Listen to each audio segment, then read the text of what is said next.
अमिताभ बच्चन की जिंदगी में अगर सबसे ज्यादा प्रॉब्लम किसी शख्स के चलते हुई है तो वो शख्स कोई और नहीं है, वो खुद उनकी धर्मपत्नी जया बच्चन है। जया बच्चन ने ऐसे ऐसे कांड कर दिए हैं इनकी जिंदगी में जिसके चलते अमिताभ बच्चन को सार्वजनिक तौर पर कई बार माफी तक मांगनी पड़ी है। इनका घर से निकलना तक मुश्किल कर दिया है।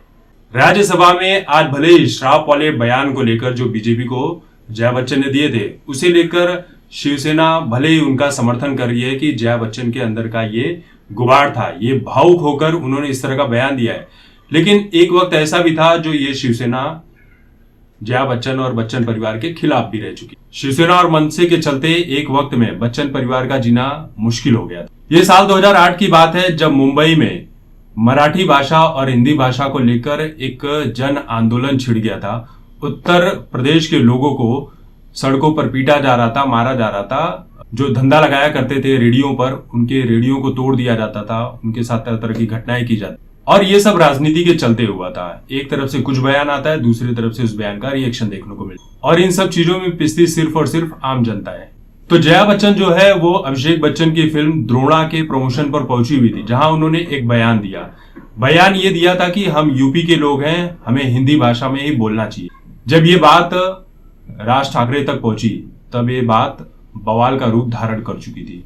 जया बच्चन के इस बयान पर शिवसेना और मनसे यानी राज ठाकरे की जो पार्टी है, इन दोनों ने कड़ी आपत्ति जताई थी।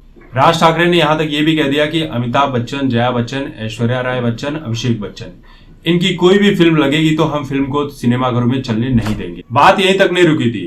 इन्होंने ये कह दिया था कि जब तक ये लोग माफी नहीं मांगते सार्वजनिक तौर पर तब तक इनकी फिल्मों का बैन चलते रहेगा, हम फिल्में रिलीज नहीं होने देंगे। उसके बाद अमिताभ बच्चन ने एक ब्लॉग लिखकर राज ठाकरे से माफी मांगी, लेकिन राज ठाकरे ने यह कह दिया कि अमिताभ बच्चन का ब्लॉग पढ़ता कौन है, कौन उनके फालतू ब्लॉग को पढ़ेगा।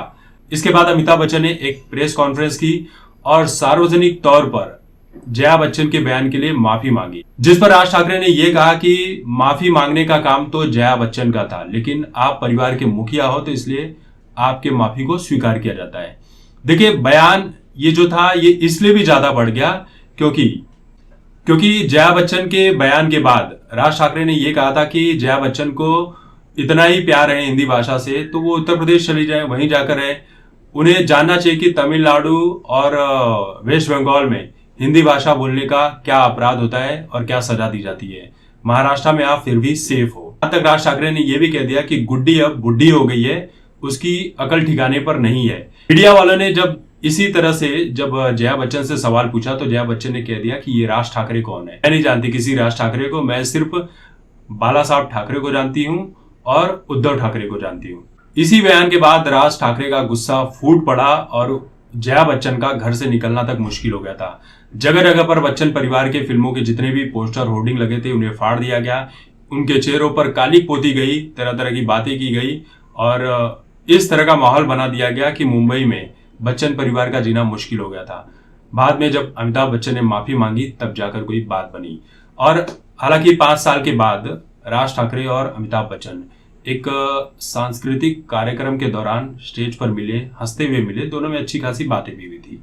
लेकिन जया बच्चन ऐसी हैं जिसके चलते हर बार अमिताभ बच्चन फंस जाते हैं। अभी पिछले 1 साल से थाली में छेद वाले बयान को लेकर और अब श्राप वाले बयान को लेकर।